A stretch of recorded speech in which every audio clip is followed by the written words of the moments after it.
Betulnya seharusnya tercatat dalam semua Injil, tapi ternyata hanya tercantum dalam Injil Matius saja. Injil Markus tidak memuat, Injil Lukas tidak memuat, Injil Yohanes juga tidak memuat. Yang memuat hanya Injil Matius saja. Nah, pada pasal yang ke-27, sebentar saya mau cari.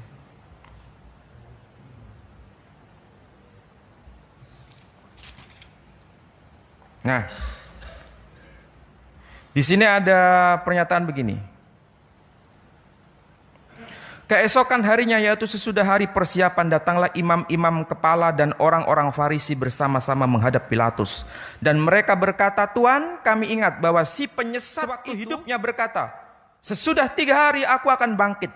Karena itu perintahkanlah untuk menjaga kubur itu sampai hari yang ketiga.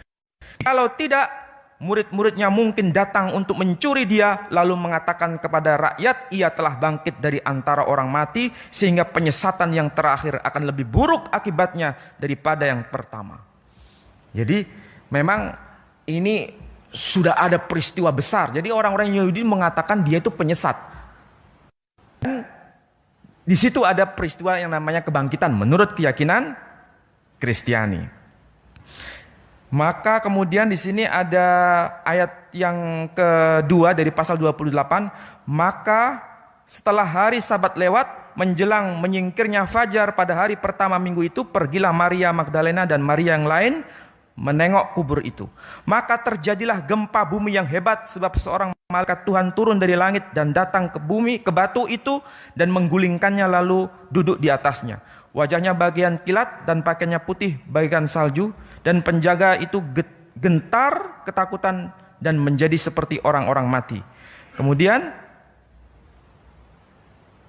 malaikat itu berkata, "Ia tidak ada di sini, sebab ia telah bangkit sama seperti yang telah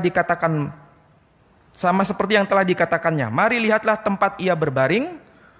Nah, kemudian di sini ada ungkapan, "Dan pergilah dan katakanlah kepada muridnya bahwa ia telah bangkit dari antara orang mati."